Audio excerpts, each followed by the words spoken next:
T'as un nom en tête? Abonne-toi et envoie-le. Ici, chaque abonné a le droit de choisir la prochaine personnalité qu'on démonte. Avec élégance. Bienvenue dans 90 secondes chrono.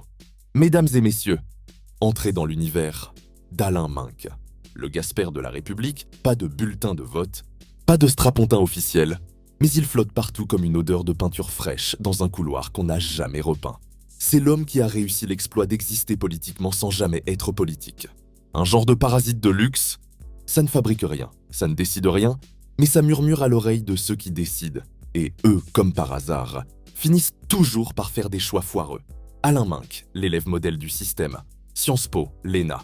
Des diplômes en or, pas pour changer le monde, mais pour devenir la rallonge multiprise du pouvoir. Pas de génie, pas de vision, juste le bon carnet d'adresses et l'art d'être toujours là, quand il faut tenir la lampe, pendant que d'autres bricolent. Années 80, Alain entre en scène.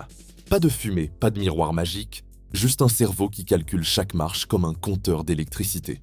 Quand le pouvoir clignote et que tout le monde cherche le fusible, lui, il branche les bonnes prises et sourit tranquille.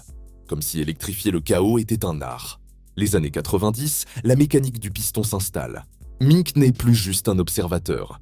Il devient l'ingénieur de la machine à influence.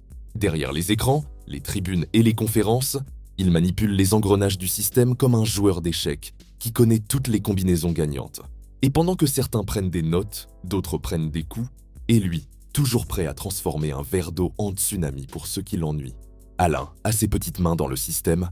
Derrière le costume impeccable, chaque mouvement de ce stratège laisse des traces bien grasses.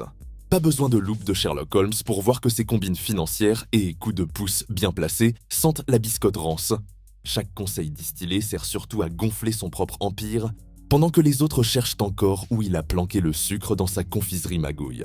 Alain, le grand Manitou des coulisses économiques, a récemment proposé une idée brillante.